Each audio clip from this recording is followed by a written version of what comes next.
بسم اللہ الرحمن الرحیم۔ شروع کرتے ہیں اس پاک رب کے نام سے جو ہماری شہرت سے بھی زیادہ قریب ہے۔ آج ہم آپ کی خدمت میں ایک افسانوی سبق آموز قصہ لے کر حاضر ہوئے ہیں۔ قصہ ہے ایک جھوٹے کا۔ اب اس جھوٹے نے کیا جھوٹ بولا تھا اور اس کا جھوٹ کیسے پکڑا گیا، جاننے کے لیے ویڈیو کو آخر تک ضرور دیکھیے گا۔ ایک دفعہ کا ذکر ہے کہ مسافروں سے بھری ایک کشتی اپنی منزل پر رواں دواں تھی۔ اس کشتی میں بچے، بوڑھے اور نوجوان سبھی موجود تھے۔ اچانک ایک دم سے کشتی میں کسی کے بین کرنے کی آوازیں گونجی۔ ہائے، میں لٹ گیا، میں برباد ہو گیا۔ لوگ تعجب سے اپنے ارد گرد دیکھنے لگے کہ یہ آواز کہاں سے آ رہی ہے۔ پھر ایک جوان سا مرد وہاں نظر آیا جو اپنے ہاتھوں میں اپنا سر پکڑ کر بیٹھا تھا اور کہے جا رہا تھا، میں لٹ گیا، میں برباد ہو گیا، اب کیا ہوگا؟ لوگوں نے اس سے پوچھا بھی کہ آخر اس کے ساتھ کیا معاملہ پیش آ گیا ہے کہ وہ اس قدر پریشان ہے، لیکن وہ نفی میں سر ہلا دیتا۔ کچھ دیر کے بعد لوگوں کے اصرار پر اس نے بتایا کہ اس کے پاس اشرفیوں کی تھیلی تھی جو کہ اب موجود نہیں ہے۔ وہ اشرفیاں اس کی کل جمع پونجی تھی۔ وہ بہت غریب ہے، اب اس کے پاس کچھ بھی نہیں ہے، کسی نے اس کی تھیلی چرا لی ہے۔ اس کشتی میں ایک عالم بھی موجود تھے۔ لوگوں نے پوچھا کہ کتنی اشرفیاں تھی تو آدمی نے بتایا کہ تھیلی میں 1000 اشرفیاں موجود تھی۔ رقم کافی بڑی تھی تو کچھ لوگوں نے کشتی کی چھان بین کی، لیکن کچھ نہ ملا۔ چونکہ کشتی دریا پر چل رہی تھی تو یہ ممکن نہ تھا کہ وہ کسی جگہ رک کر سواری لیتی یا اتارتی۔ سب کو اس آدمی کے نقصان پر بہت افسوس ہوا۔ اب سب سوچ رہے تھے کہ کیا کیا جائے۔ اسی اثنا میں 1 گھنٹہ گزر گیا۔ وہ آدمی صدمے کے مارے ہلکان ہو رہا تھا۔ پھر ان میں سے ایک نوجوان نے کہا، جا کر کشتی کے مالک سے پوچھتے ہیں، شاید اسے پتا ہو۔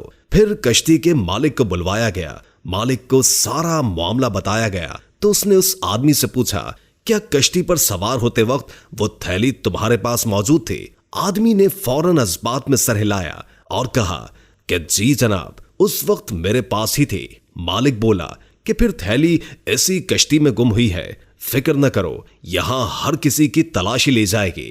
تھیلی اگر اسی کشتی پہ ہوئی تو لازماً مل جائے گی۔ یہ بات کشتی میں موجود تمام لوگوں تک پہنچ چکی تھی اور پھر سب کو ایک ساتھ جمع کیا گیا اور ہر ایک فرد کی کڑی تلاشی لی گئی۔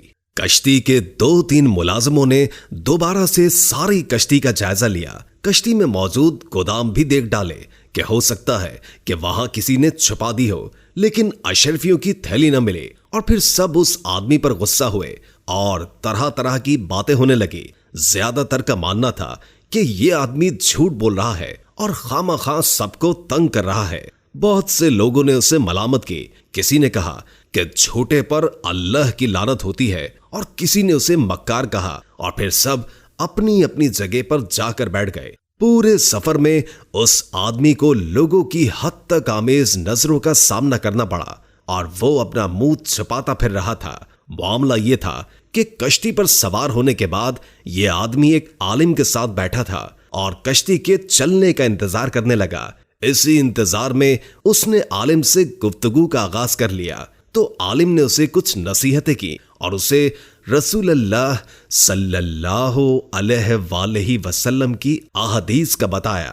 باتوں باتوں میں ہی اس آدمی کو پتا چل گیا تھا کہ اس عالم کے پاس 1000 اشرفیوں کی تھیلی موجود ہے، اور پھر وہ آدمی اسی وقت سے ان اشرفیوں پر نظریں لگائے بیٹھا تھا اور یہی سوچے جا رہا تھا کہ ان اشرفیوں کو کیسے حاصل کرے۔ اور پھر اس نے سوچا کہ وہ جب سفر پر ہوگا تو یہ شور مچائے گا کہ اس کی 1000 اشرفیاں کھو گئی ہیں، اور جب تلاشی ہوگی تو اس عالم کے پاس سے وہ اشرفیاں نکلیں گی اور لوگ یہی سمجھیں گے کہ اصل میں وہ اس کی اشرفیاں ہیں اور لوگ وہ اسے دے دیں گے۔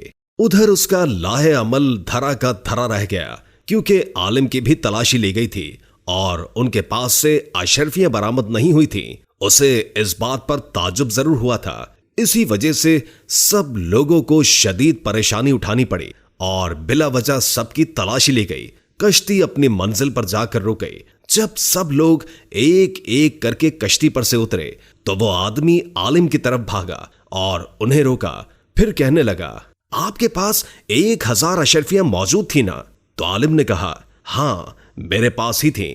پھر اس آدمی نے اپنی ساری سوچ عالم کو بتا دی کہ کس طرح وہ ان کی اشرفیاں ہتھیانا چاہتا تھا، لیکن ایک بات میری سمجھ میں نہیں آئی، اگر اشرفیاں آپ ہی کے پاس تھیں تو مالک کو ملی کیوں نہیں؟ تلاشی تو آپ کی بھی ہوئی تھی۔ عالم مسکرائے اور کہا کہ جب تم نے شور مچایا تھا کہ تمہاری 1000 اشرفیاں گم ہو گئی ہیں تو میں تبھی تمہاری سازش سمجھ گیا تھا، تو میں نے وہ اشرفیاں دریا میں پھینک دی۔ آدمی عالم کی بات سن کر بہت حیران ہوا اور پوچھا کہ آپ نے 1000 اشرفیاں دریا میں پھینک دی؟ آپ کا تو یقیناً بہت زیادہ نقصان ہو گیا ہوگا۔ عالم نے کہا کہ مجھے اس نقصان کی فکر نہیں، میرا اصل نقصان تو تب ہوتا کہ اگر وہ اشرفیاں میرے پاس سے نکل آتی۔ میں لوگوں کو اللہ اور اس کے رسول کی باتیں بتاتا ہوں، ان کی رہنمائی کرتا ہوں اور رسول اللہ صلی اللہ علیہ وآلہ وسلم کی احادیث مبارکہ لکھتا ہوں۔ اگر وہ اشرفیاں میرے پاس سے نکل آتی تو لوگ مجھے جھوٹا اور دھوکے باز سمجھتے، پھر کون میری باتوں پر یقین کرتا، کون میری حدیث پر یقین کرتا؟ میں نے اپنے علم کو بچانے کے لیے اشرفیاں دریا میں بہا دی۔ دوستو، کیا آپ جانتے ہیں کہ یہ قصہ جو ہم نے آپ کو بیان کیا ہے وہ کس کا ہے؟ یہ قصہ حضرت بخاری رحمت اللہ تعالی علیہ کا ہے۔ جی ہاں، وہی جن کی ہم احادیث کی کتابیں پڑھتے اور عمل کرتے ہیں۔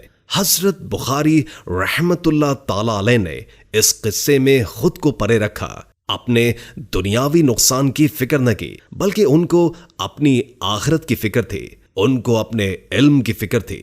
دوستو، یہ انسان کی فطرت ہے کہ جب اس کا کسی پر یقین ایک دفعہ اٹھ جائے تو وہ دوبارہ اس طرح سے یقین نہیں کر پاتا، چاہے اگلا بندہ معافی ہی کیوں نہ مانگ لے، لیکن انسان دوبارہ سے وہی یقین نہیں کر پاتا، شکوک و شبہات رہ ہی جاتے ہیں۔ اسی طرح اگر وہ اشرفیاں حضرت بخاری رحمت اللہ تعالی علیہ کے پاس سے مل جاتی تو لوگوں کا ان پر سے اعتبار اٹھ جاتا۔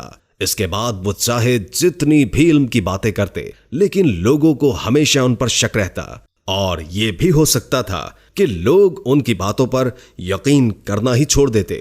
انہوں نے اشرفیاں پانی میں پھینک کر چاہے اپنا نقصان کیا، لیکن لوگوں کے یقین کو برقرار رکھا۔ دوستو، اگر ہم آج اپنے معاشرے میں نظر دوڑائیں تو کسی کا یقین توڑنا ہمارے لیے کوئی بڑی بات ہی نہیں ہوتی۔